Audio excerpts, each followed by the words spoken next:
সেজাতের মা, উনি যেটা বলেছেন যে আমি সেজাত এবং শাকিব খান আমরা একটা প্রাইভেট টাইম বা কিছু একটা টাইম কাটাচ্ছিলাম, সেই সময় হচ্ছে উনি এসেছেন। আসলে এই কথাটার ব্যাখ্যা দেওয়ার রুচি আমার নেই, কারণ প্রত্যেকটা মানুষেরই না একটা ব্যক্তি জীবন থাকে, একটা ব্যক্তিত্ব থাকে।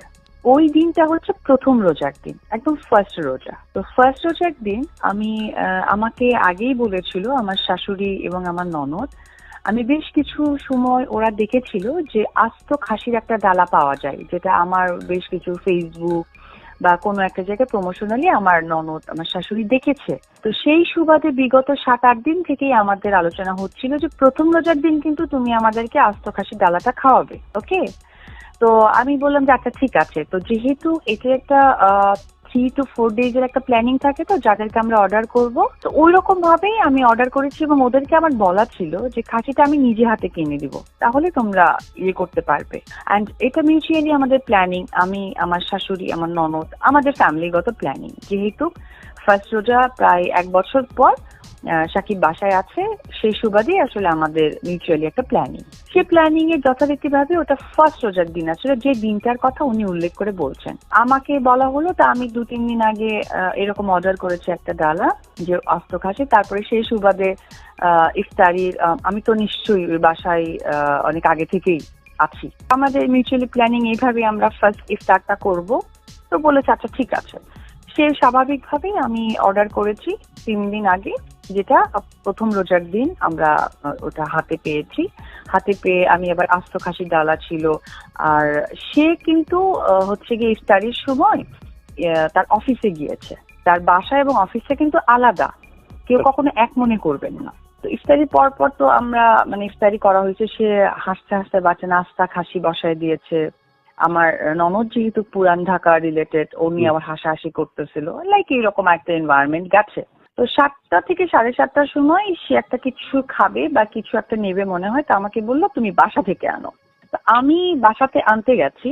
সেই জিনিসটা আনার টাইমিং 30 to 40 মিনিটস, এর বেশি নয়। 40 মিনিটস পর আমি আব্রাম আসিনি, আমি আব্রাম অ্যান্ড আমার ননদের মেয়ে ছিল আমার সাথে।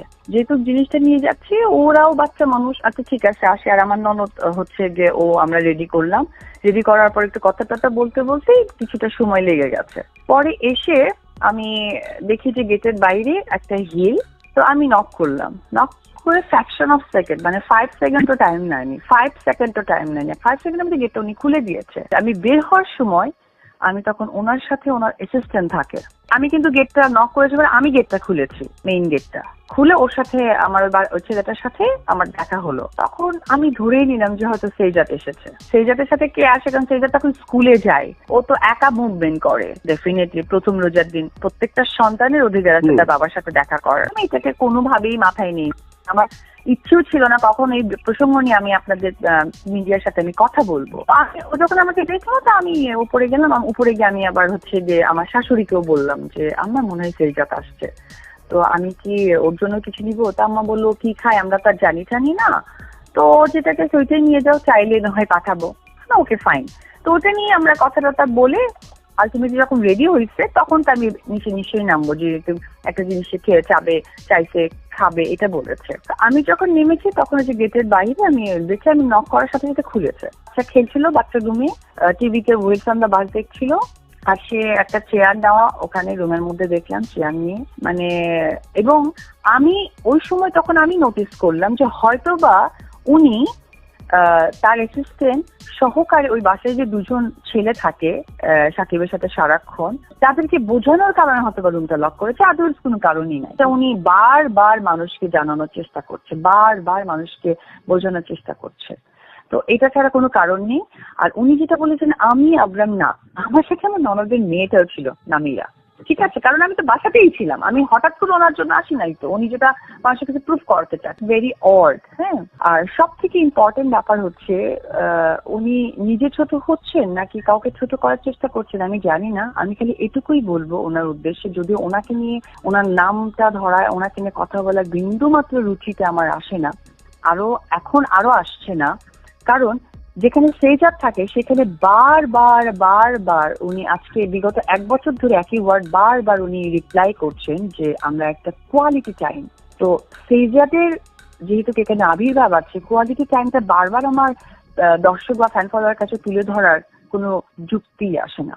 একটি সন্তানের পরিপ্রেক্ষিতে অনেক কিছু আমরা সবাই দর্শক থেকে আমরা সকলেই অ্যাডাল্ট এবং বুদ্ধিমান, এবং উনি বেশ কিছু জায়গায় উল্লেখ করছেন তার সন্তান নাকি তাদের কোয়ালিটি টাইম করার জন্য নিজেই চলে যায়। সন্তান নিছকে এতটা ছোট, কোয়ালিটি টাইম সম্বন্ধে ফ্যান ফলোয়ার ছাড়া আপাতত সন্তান বোঝার ক্ষমতা হয়নি। তো আসলে এটা কি উনি একজন কর্পোরেট ব্যক্তিত্বকে ছোট করতে চাচ্ছেন, নাকি উনি নিজে ছোট হচ্ছেন আমার বোধগম্য আসে না। বাট উপরআল্লাহর কাছে, আল্লাহ তাআলার কাছে আমি প্রে করি আল্লাহ যেন ওনার হেদায়েত দান করে।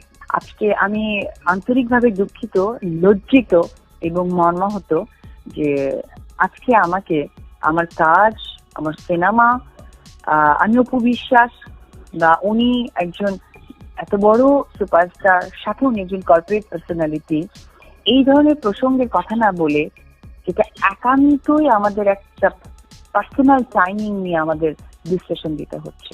আমি সত্যি লজ্জিত।